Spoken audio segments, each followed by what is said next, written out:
morning and welcome to another episode of Narc Who's There? Help, I'm gasping for air.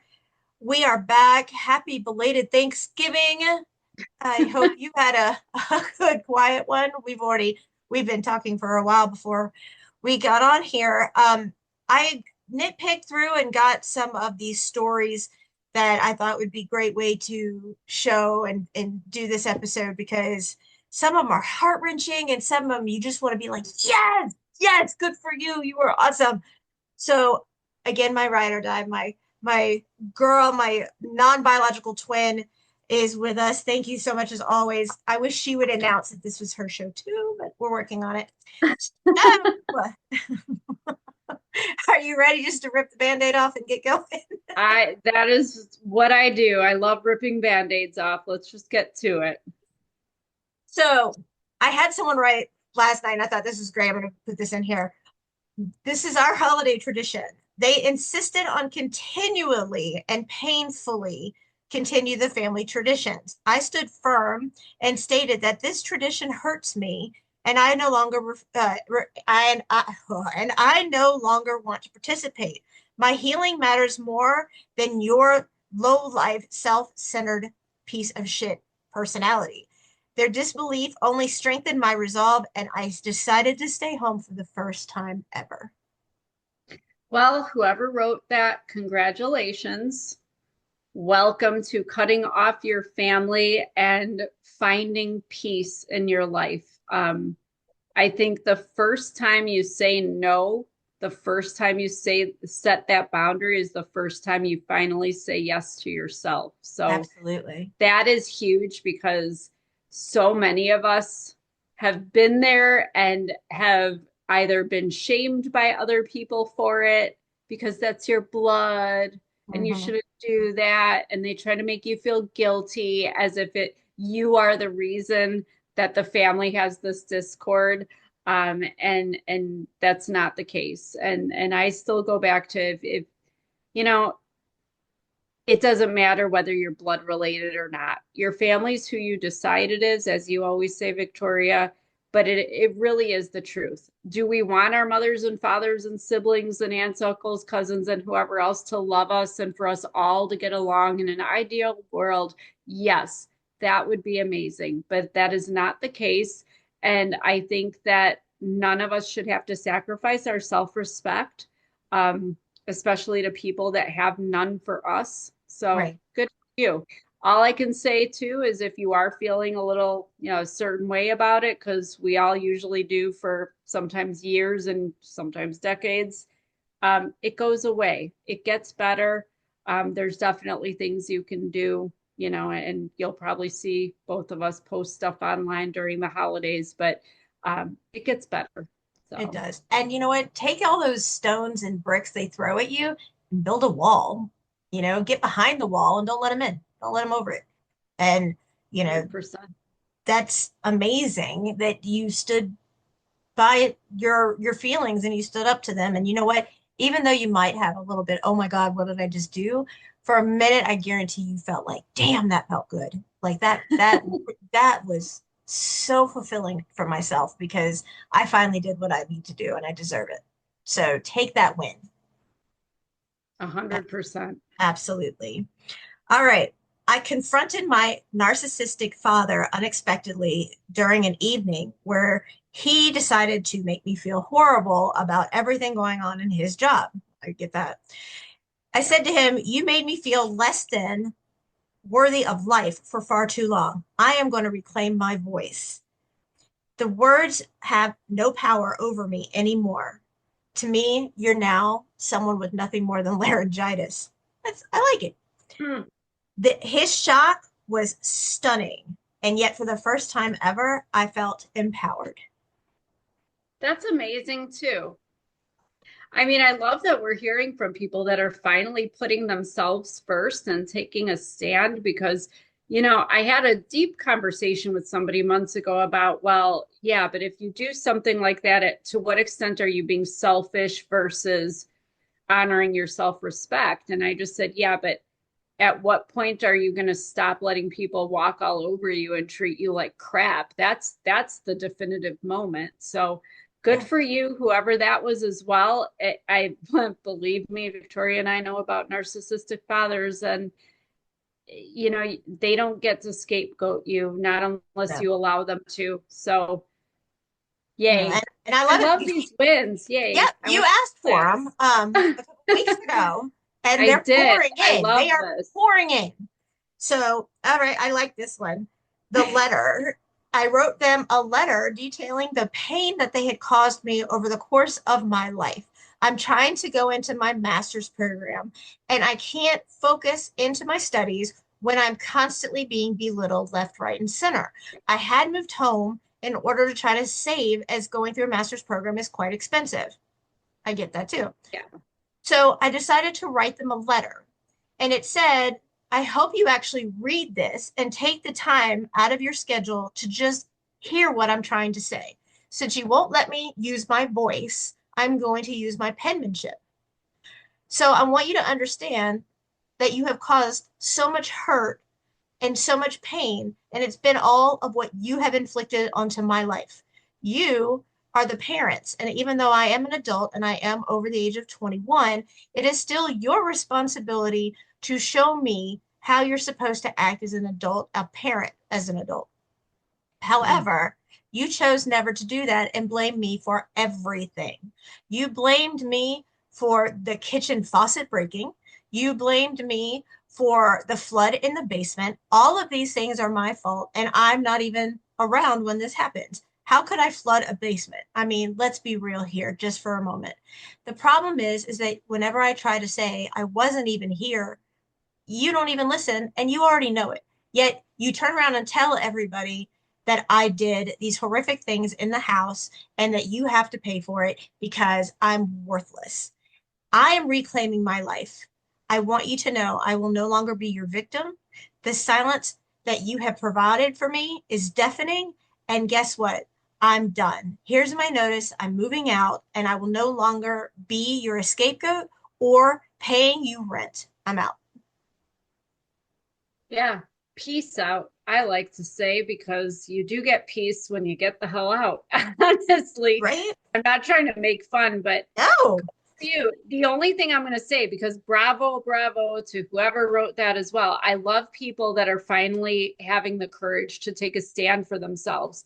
The only issue is that the reason that we are silenced by narcissists is because, one, they don't care. Correct. Two, they're never going to take responsibility because it's not them. They will always scapegoat you. It is always going to be your fault if you are the person they want to pin everything on. So that letter, I think, as long as you're aware that you wrote that more for you and for yourself, which I'm a writer, I firmly believe in, and I've written a lot of letters to people, and I live out in the country, so I will even go outside and like blast some certain song, that like an FU song, and burn that mother trucker. And Yes. I just, if I'm feeling a certain way, man, I just take it, it makes me feel good.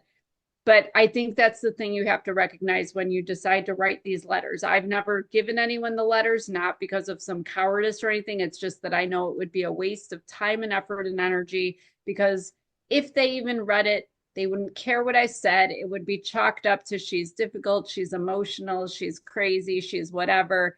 So I save it for me. I do it for me. But yay, I Yay. love that. I love the taking. This is amazing. Yeah, This it's is great. I have to tell you, I'm very curious of what one of your songs is. One of mine is "I Hate Everything About You" by Ugly Kid Joe, and That's I a used good. to play it and use mommy words by playing it, and Yeah. I would go around and I hate everything about you. And Faith would run out and go, "Me, I hate everything about," which is what she called grandma because she said it was all about her. So it's me, me, me, me, me. So Oh Faith my gosh. calls her Mimi, or Faith called her Mimi when they spoke. So I'd be blaring the song and I would not tell her, why I was playing it. And she would just run out from whatever she was doing and she'd be like, I hate everything about Mimi. It was just like perfect. Oh. So, but yeah, what is your yell out loud song? Well, I don't have a certain one. So if you remember my first book, Gasping for Air, Yes. like in that preface, I kind of explained why every chapter is actually a song title because as a little girl being raised by two narcissistic parents who physically and verbally abused me and scapegoated the crap out of me, I learned that I could not speak up, I could not stand my ground, I couldn't stand up for myself. So I started kind of applying songs because of their lyrics or their melody or whatever to certain people or situations. So it just depends like what my letter says and who it's to. Like there's just some song that in my mental database that applies to that perfectly. You Yeah. know, like the last time I burned a letter, it was actually a letter to my ex.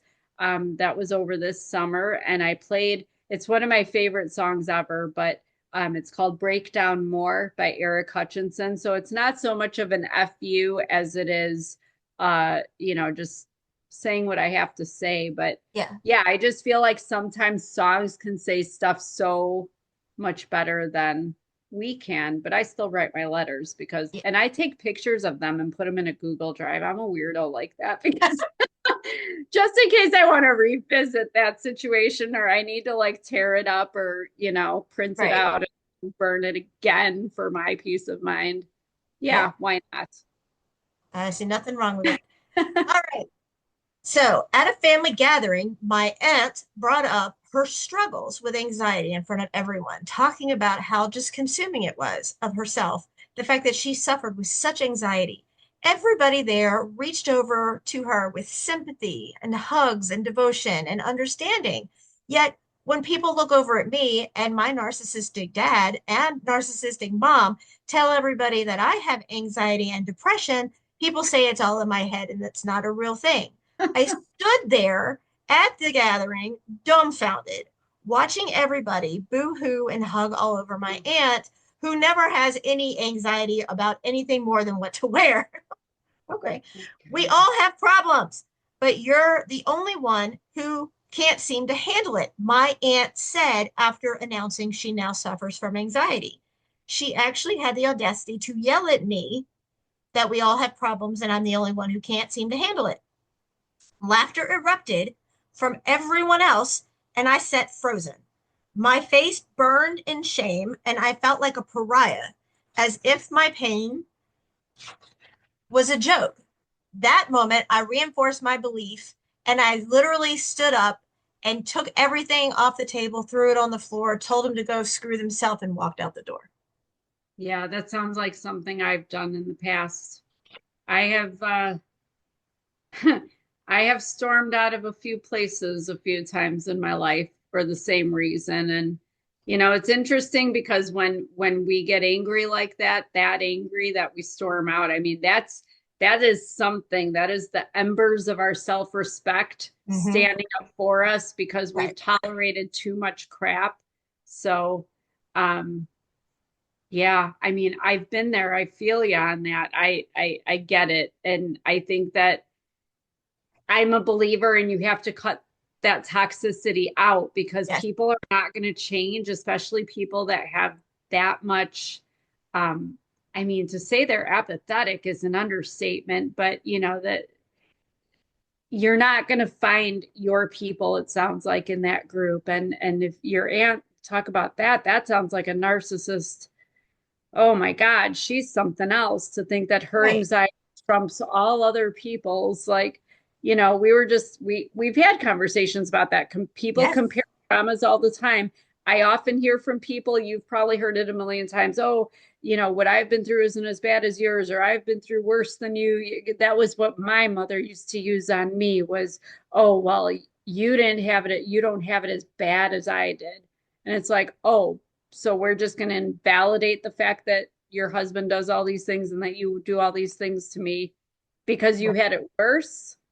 I mean, talk about perpetuating generational trauma. Jesus Christ. But Yeah, absolutely. yeah, You know, that's a rough one.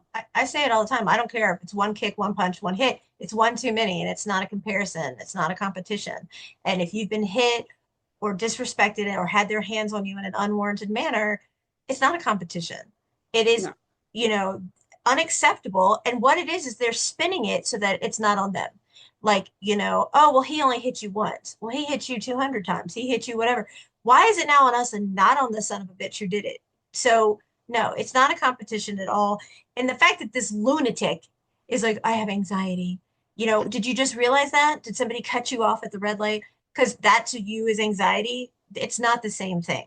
You're That's, not yeah, living with these narcissistic pricks, so you don't have an idea. But here's my idea. Why don't you and your narcissistic sister or brother-in-law, whoever it is, go on a little tiny cruise in a little rowboat and shove the oar right in your ass? That's all I gotta say. Like, I'm just sorry. But I mean, seriously, like people are like, oh, I am depressed. There's a difference between depression and being depressed. And so many people today hang on I'm depressed. Yes, when you lose someone, people are depressed because they lost it. But it's not depression.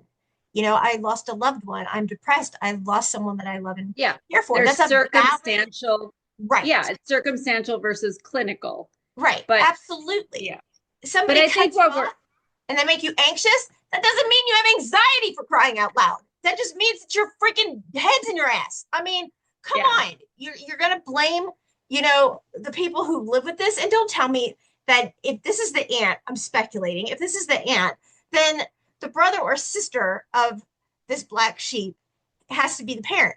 So they grew up knowing one of these two was, the way that they are. So don't try and like sugarcoat it. And the whole family going over there and boohooing for the aunt. I mean, I'm the most sympathetic person ever. And I feel bad, when anything like that happens. But if you're going to sit there and say, oh, I have anxiety now, and this other person who has been just miserable and sad because they've been treated like crap and walked all over and put the blame on for things they didn't even do is overlooked. I mean, yeah, but that's a typical narcissistic family system. And I think what yes, we're missing here is that the aunt is obviously a covert narcissist, just like my ex-husband. They thrive on other people's pity. So whether they get a freaking paper cut, or if they right. had a bad day, or if it rained on their hairdo or whatever, it's poor me, poor me. And they thrive on other people's pity. And family systems, I always say this, they, like my mother, they enable, excuse, and tolerate. So Yep. they have developed this dynamic that she cries about whatever it is, and then everybody soothes her, and maybe honestly, maybe they all want to shut her the hell up, so they give into her. But whatever it is, it's definitely disrespectful when you actually validly have a reason and validly have some diagnosis or whatever, and somebody else is over there crying about it. Like that just pisses me off. But I think that's all it is this is an ego situation. You got up and left. I would have done the same thing. I would have removed myself. I cannot sit there quietly and watch bullshit, but that's just me. But yeah, I mean, I think it was the right thing to do. And just going forward, just don't insert yourself into those situations, knowing how they operate.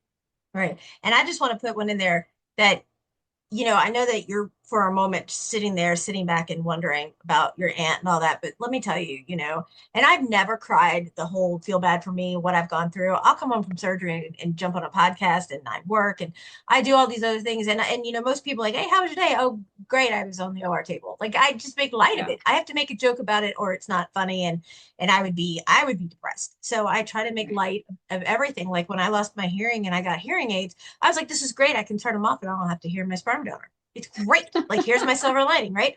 So I can't tell you how many times my sperm donor would say, oh, it's just another day that ends in Y. She's back on the OR table. It's like, I don't care if it's one surgery or 300, it's still serious. It's still, a scary thing.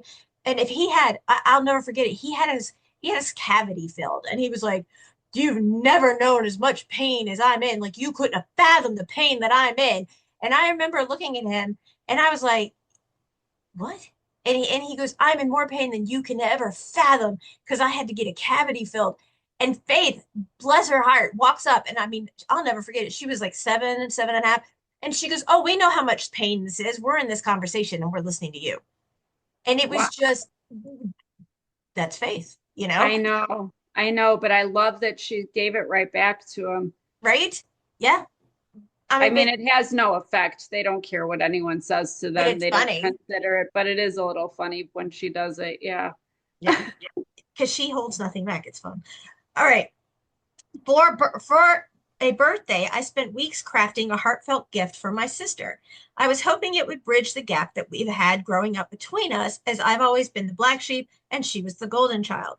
When she unwrapped it, she rolled her eyes and said, "Wow, do you really think this is good enough for me?"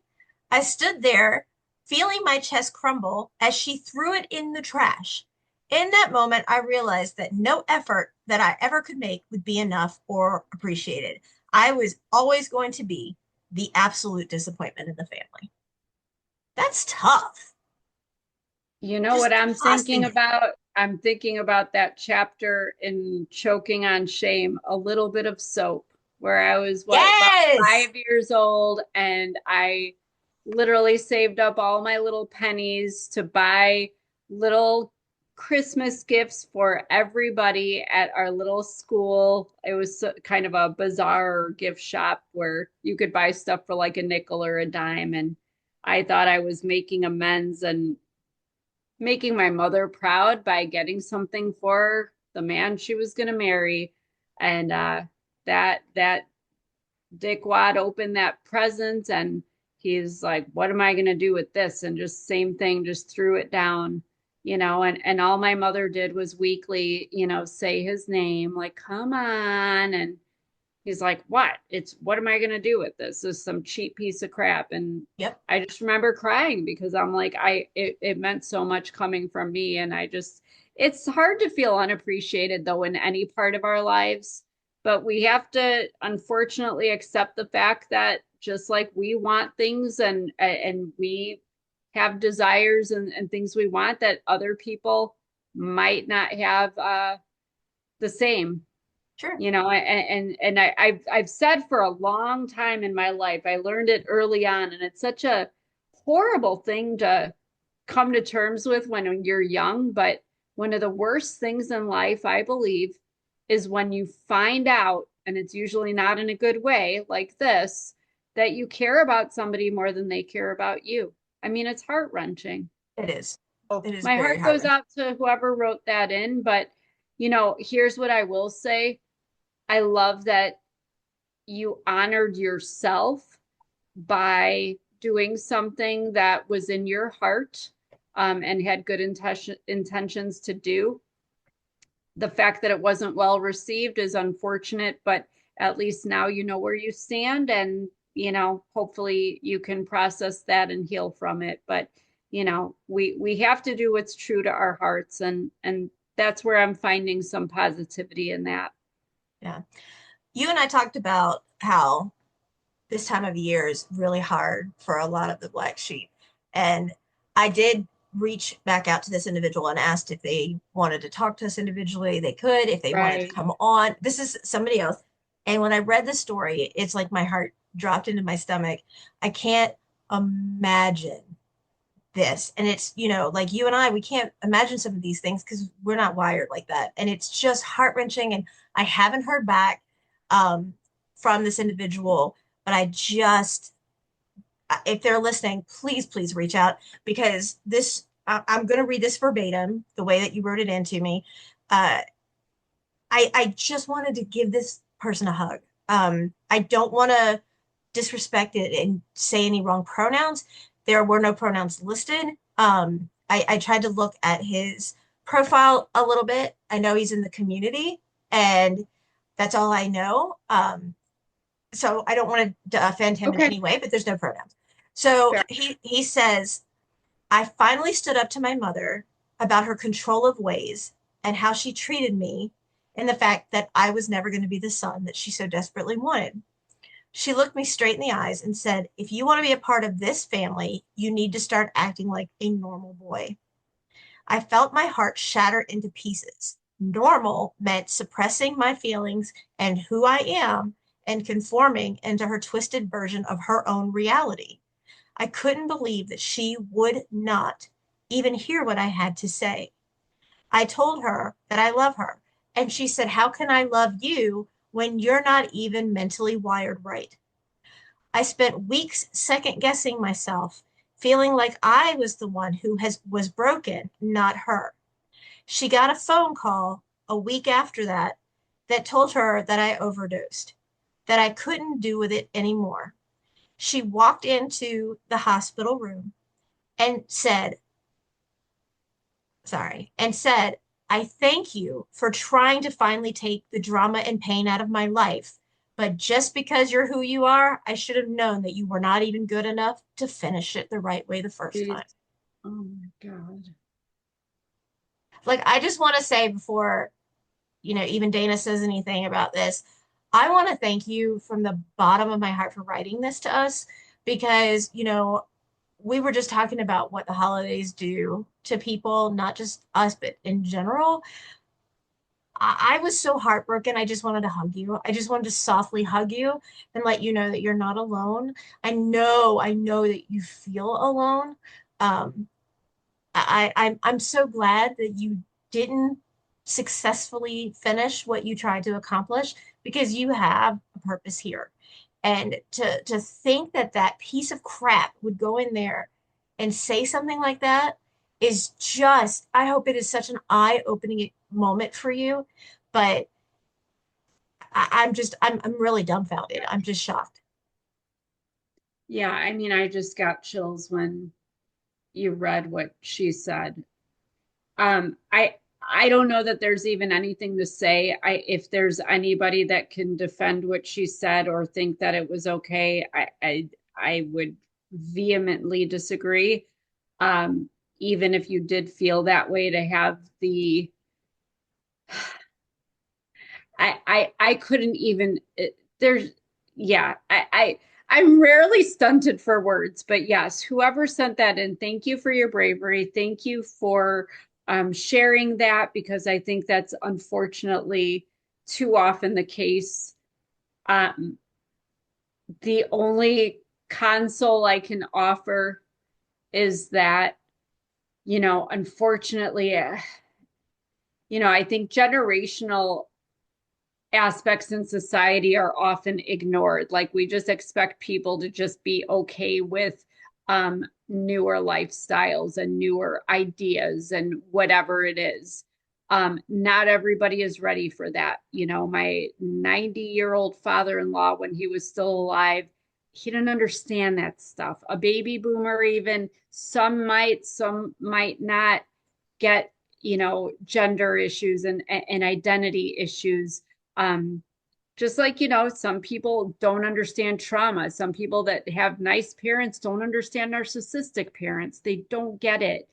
But don't let your mother's view or a million people's view of your choices in life, or I would even say, and forgive me, I didn't mean that offensively because there are people in my life who I love very much who, do not go by the gender that they were born as.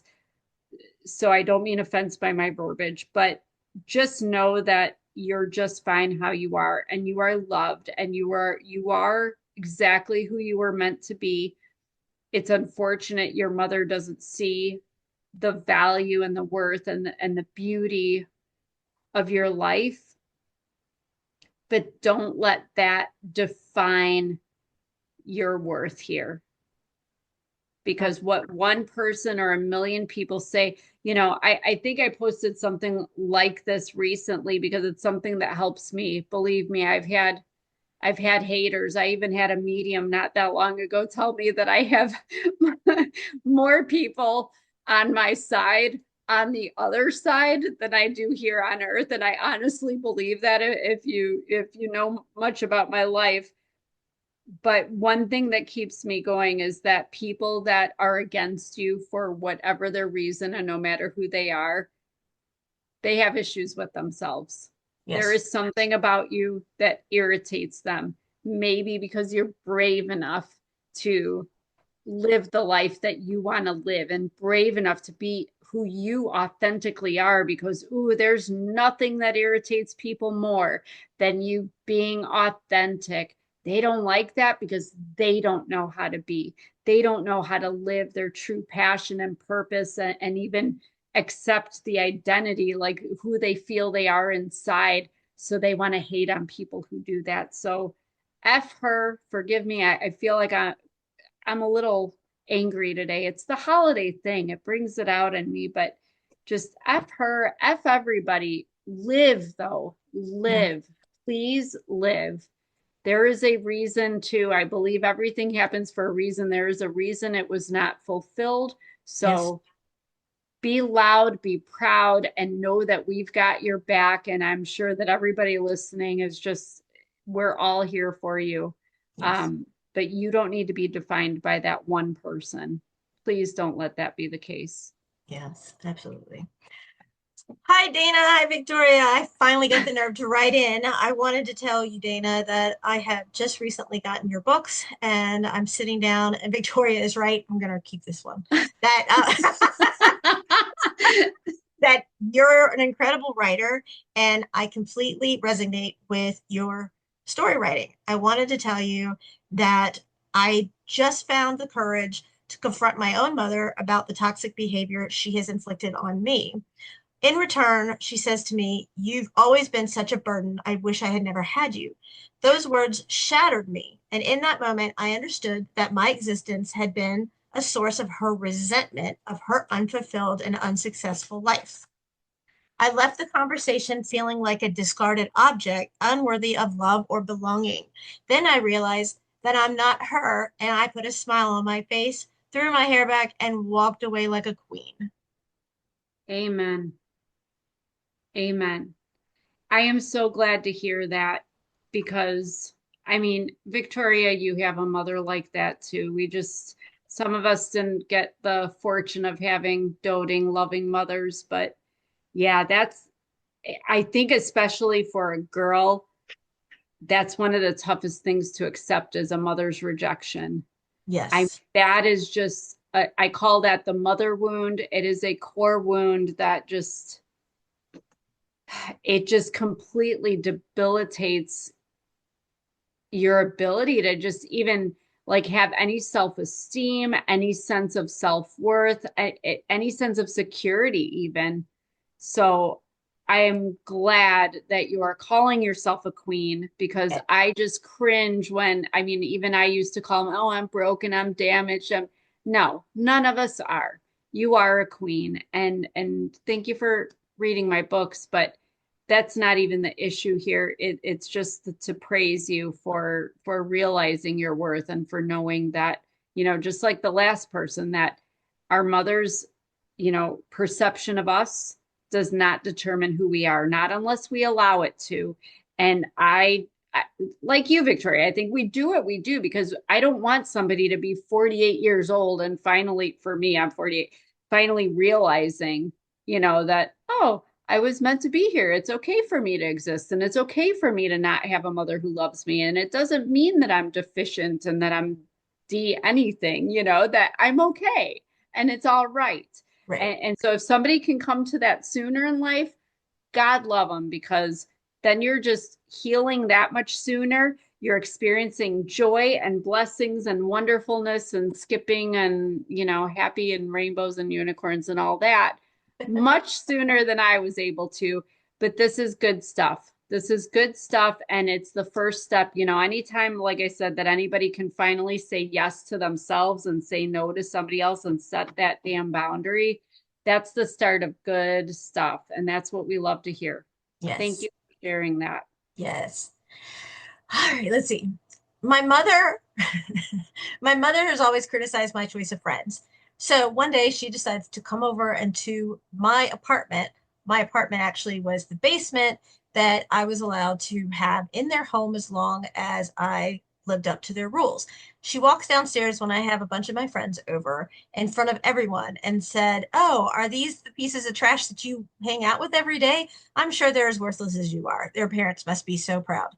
I stood up, dusted myself off, and said, "These are my people. These are my friends. These are my chosen family. These people lift me up. This is something you have never known how to do. I have chosen my happiness over your judgment and belittlement." The silence that followed with her was just dumbfounding. My heart raced and I was petrified of the what was to come, but I felt a sense of empowerment. I am sure I could not have done this with my friends not there, but the fact that they were give me that strength I so desperately needed to say what I have wanted to say for such a long time. I am now in the process of packing and moving the hell out. Too bad for her. I hope she has someone else that'll be there for her because it sure as hell isn't going to be me. Amen. Love it. I love that. Yeah. So what? Yeah. Your friends gave you that encouragement. The point is that you did it. Yes, it might have been that they were there, but they got you to do it, and good for you. Good for you. And you know what? Sometimes you need that push to finally, my husband is like that. He tolerates, tolerates, tolerates, and then one day it all comes erupting out. But you know what? Sometimes you need that because I think that's when people are finally truthful and the most truthful. And we get so scared. I don't know why. Well, I do know why. I mean, for me, I was scared I'd get my ass beat or, Yeah, worse. And, yeah, and so you keep your mouth shut. But boy, I'm not trying to say for everybody to go tell somebody off because there are people that shouldn't, because I know in my life it did not always meet nice consequences. But when you can finally speak and not be silenced, it is such a liberating it is. moment, It is. because even if you're not heard how you want to be heard, just knowing that you did it and you could do it, it's like you get your power back. So that's amazing. Yeah, that's And awesome. screw anybody who says your friends are trash. Again, I don't know. I say it all the time, but the judgment in this world, like, why do people have to be so crappy to each other? Like, even if there is somebody unsavory that you're hanging out with, like, there's better ways for a parent to approach that. Not that a narcissist cares about parenting, but forget what anybody says. Your friends are your friends, and there's a reason they're your friends. And if they're not good friends, I think you probably know that and know why, but you have the power to choose who you hang out with too. So to hell with that. Right. I even want to go and say that you kind of want to stand back and say maybe she felt intimidated by the number of people because it doesn't say how many friends were there, and it doesn't matter if it's one or Oh, two or 10, that maybe she felt like, cornered in her own way. And then she felt, oh, I could take on my kid. I do all the time. I make my child miserable, but let me show off in front of their individual friends. So yeah. maybe that's another reason, but the only thing That's she interesting. did was make herself look worse.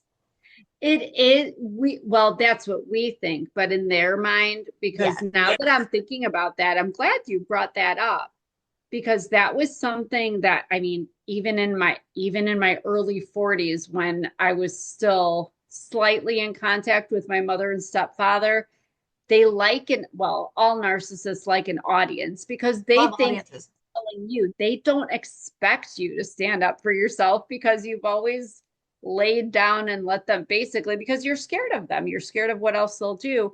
You've let them get away with what they've done. So they don't expect you to stand up for yourself, but they love an audience. They love looking like they have that control and that power over you. And I will take this one step further. Narcissism 101, we call it isolation. There's physical isolation where they keep you from friends and family and anybody you love and care about. But there's also this other type of isolation. I don't know what you would call it, but it falls in the same category, where, because my ex did this to me all the time, that he didn't like the neighbor, he didn't like that friend of mine, he didn't want me to hang out with that person, because they don't want you to be influenced by Right. anybody other than, because that's when they lose control. So that's why your friends were trash. So I go back to, your friends are not trash. Your friends are who you think they are. Your friends. She just didn't want you to be influenced by anyone That's else. it. That's my But you're right. They do love an audience. They love, because they want you to react and for you to look like the ass. But Yeah. I That's agree their with you. metaphoric stage. That's their metaphorical Yeah. stage where they come on and they're like, I can't have these people around my kid because I need my kid to be alone and feel like they need me and depend on me so I can make people believe that they did these horrific things. But I can't do that if there's more people putting the truth in my kid's head. So I've got to get rid of these people. So A that's probably hundred why she percent. came down there and was shady. So, 100%. So yeah. See, we just had to talk it out. We figured it out. all right, the dueling twins. Guess our telling their name. Uh-oh. The dueling twins. I have one for you. Put your thinking caps on because here's one for you to ponder on. This this was actually the top of her little story. I chose to cut ties with my family. It was probably something I should have done a long time before, but I realized that it was time for me to focus on me and it was time for me to heal. I decided to tell them that I was leaving their life. Their angry responses stung, yet I expected them, but I knew deep down in my heart it was the right choice. I did truly feel the pain of the separation, but within that pain, I discovered I had I love that, a newborn freedom. I was finally prioritizing my own well-being. This was something I wish I had done decades ago. I recently found out that my mother has breast cancer. I did send my deepest regards in a letter or card that stated, I hope nothing but the best and I hope she gets well soon. She told everybody that it was the stress of my departure that caused her cancer. Well, that's typical narcissism, though. It doesn't matter what it is, they always make it about them, and they're always the victim, and you are always the villain in their story. And, that it's so, uh, you know what this reminds me of? I don't know, Victoria, if you've read this book or if anyone out there has read this book. One of my favorites is I'm Glad My Mother Died by Jeanette McCurdy. Yes, I have it on my bookshelf. I Oh my God. love it. Because she just gives it out exactly how it is. It's not nice. People are offended by the title, but the reality is there are mothers that just they're overbearing and oh, it's just exhausting. But that's what that reminds me of. And it brings the question, like this is something that I get asked a lot, and I'm sure you've had this question too. I'm surprised somebody hasn't written in with this unless they haven't, we haven't gotten to it, but where a parent actually dies, a narcissistic parent, and do I go to the funeral? Do I not? I always say, do what your gut says without thinking about it. Your immediate response, yes or no. There's no such thing as maybe in my book. Maybe is just a I don't know, but you do know. Whatever your immediate feeling is, you go with it. And if anyone who shames you for that or guilty, oh, that's your mother, that's your, yeah, but we didn't have that relationship. Just Right. because somebody has a title in my life doesn't, I even argue, even like I'll use myself as an example just to leave everyone else out. In my former marriage, yes, legally he was my husband. That was his title, but he was no, not a husband to me at He was all. a criminal. Um, he was a lot of things. I mean, I use the A word. That's what was always in my phone for him. But you know, it we just all have our different family dynamics. Even in the family dynamics, we all, we've talked about it before where your brother has a good relationship with mom. You don't. My brother, from my mother and stepfather, oh, he just thinks he has the best parents ever. I think I had the worst parents ever. Totally different dynamic. Right. So we, as self-aware people, need to separate that and acknowledge that and forget what everyone else thinks should be, because there's a lot of things that should be. A parent should love their freaking children, but sometimes Absolutely. they don't. So I think this is a phenomenal idea for people to think about for themselves, because okay, mom has cancer, but I'm not trying to be a Debbie Downer, but depending what stage she's in, it's only a matter of time eventually. I almost said hopefully, that's terrible. No, it's not. It's I not think that terrible. that was a Freudian slip I think I was thinking in my head, but so I apologize for that if it offended anyone. But we have to think about these things because there are going to be times when these people that have caused us all this trauma in our life are going to pass, and we are going to be expected because we're the daughter, we're the whoever, that we have to be there. No, I don't. I mean, I'm not planning on going to my mother's or my stepfather's. I have no relationship with them. I have actually they still live 7 miles away, and I'm not allowed anywhere near their house. Like they have cameras up or anything. I can't Yes. see grandma, but I have passed by them out. Like I know you've seen your, Yep. egg donor, sperm donor, and same as me. Like it's like passing by a stranger at Walmart. So why would I go to a stranger from Walmart's funeral? Like I'm sorry you're dead. Like I don't wish anybody any ill, but I mean, I'm going to be more of the Jeanette McCurdy, like, I'm glad my mother died, like, you know. And we would get blamed if anything happened wrong at the service. Like it would be our fault that the dirt Yeah. was slightly wet or, whatever the case may be. And I go back to people ask me all the time, would you go to your parents' funeral? Well, first of all, I know I'm not going to be invited. And second of all, part of me always thought, okay, what if I got that phone call that said your bio dad needed a kidney or your bio, and that seems so out to lunch, like so left field. But Faith was in complete organ failure not even a year ago. And I was literally in the process of going through what do I need to do to donate my kidney or give her a part of my whatever she needed. And they knew about it. And it wasn't even a phone call. It wasn't a conversation. It wasn't a text message. It wasn't, oh my God, let's put the BS to the side. This is still my Mm, biological granddaughter who is yeah. fighting for her life on life support, coding daily, and on multi organ failure. And not even a text message, not even a phone call, not a word. And so, that's kind of,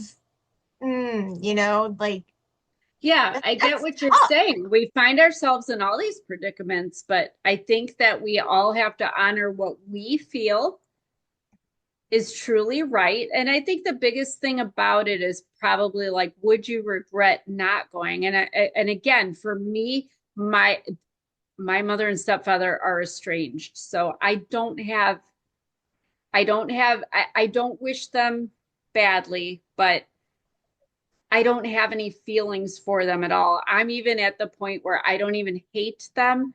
They're disgraceful. I know I'm the disgrace and difficult and whatever, and I'm the crazy one, whatever. They can say what they want, but like it's just not even a thing for me. So Yeah. but I don't feel like I have to be there. But yeah, of course there's going to be, because I'm with you. I don't get to, when my grandma was in the hospital with COVID a year or two ago, nobody called to tell me, even though she has COPD and diabetes and everything else wrong with her and could have realistically died. I wasn't invited to her 80th birthday party, a handful of years back. And I probably won't even get a phone call when she dies. And what are you going to do? But it goes back to narcissists making everything about them. And they have trained the people around them, all their flying monkeys, because there are so many people that just cannot conceive that anybody can be that manipulative and that vile and that cruel that, oh, it must be you, just like they said, because nobody can be that way, especially not this person that's so wonderful and charitable and all Right. this other crap they portrayed everybody else, that it is going to come back on you. But you have to get to the point where you're just okay with, I have had such I've I have been through four narcissists smearing my name and spreading lies about me.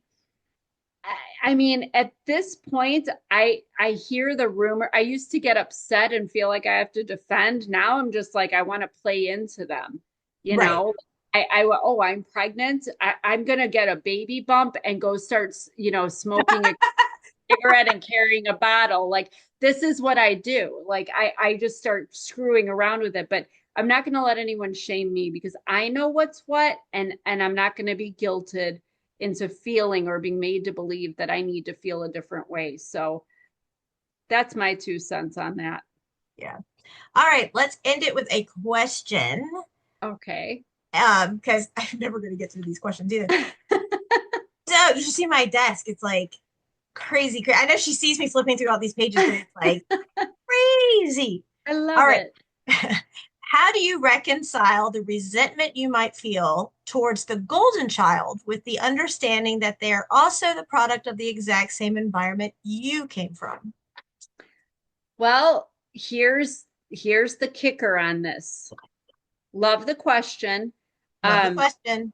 Dr. Gabor Mate, if I'm saying his name right, if anybody has listened to him or read his books, he had an interesting viewpoint on that. He said that we are not all raised by the same parents. It doesn't matter how many children two people have, but every child is born to a different set of parents because each parent, just as each human, is at a different age. There's different financial, economic, changes that, you might have not have this much money. Like for me, my mother was 17 when I was born. She didn't have crap. when my brother was born, well, she was married to his father and they were well established and they had a few bucks and were building their little empire and their company. Totally different situation. Didn't have all the stresses and things that they had, because they were more financially comfortable with my brother. But even aside from the economics, mentally, people go through different things in life. So you get the drift that I agree with what Dr. Gabor Mate says is that we are each born to different parents, and there's something to birth order and everything else. But the reality, and I've said this a million times too, but just because you are born to somebody does not mean they are going to like you or you're even cats reject their kittens sometimes. I had a barn cat. This is so off the subject. I'm sorry about my tangents, but she was the sweetest thing in the world. Everybody that came to our farm just absolutely loved our cat Nut, but my God, she'd have kittens and just leave them to die. She wouldn't even lead us to them. She was like the worst mother ever. And we had another cat that would try to save them and let them feed on her and take over. But our Nut, sweet, oh, she would cuddle with you and love on you, sweetest thing, but hated her. She didn't want babies. So it's a tough one. I think people are like that too. You're going to like some of your kids and sometimes not others. I mean, there are days that, I love my son, but sometimes I love my stepson that much more. I didn't even have him. I always tell him he's my favorite. He causes me no stress and I have no stretch marks from him.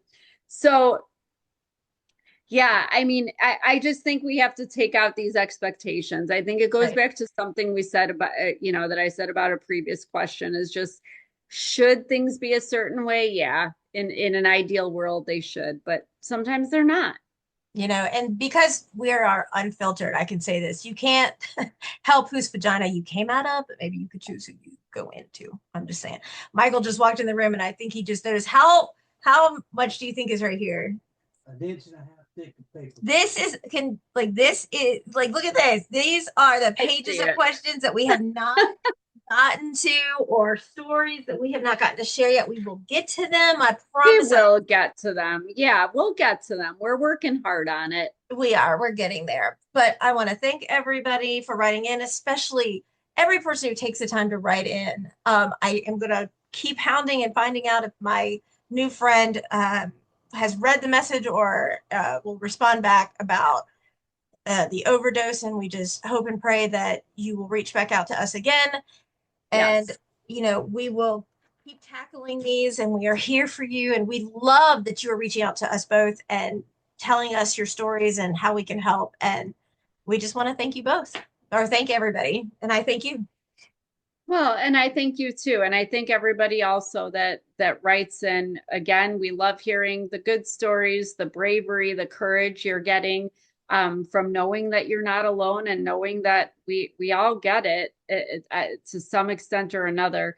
And we love the questions. And Yeah. yeah, we all have that golden child sibling and just don't hate on them. It's not their fault that your parents are that way. And some of us have those mothers and well, you feel how you feel about her and it's valid. And sometimes it's the father or both of them. But, just remember we together, us black sheep, us scapegoats, we'll stick together. We are family. We are our Yes. own family that we have created. So don't let the pressures of society and other people telling you what you should feel get to you. Just know that we're here and we'll give it to you straight. So keep coming back. Yes. All right. We'll talk to you guys next time. Bye.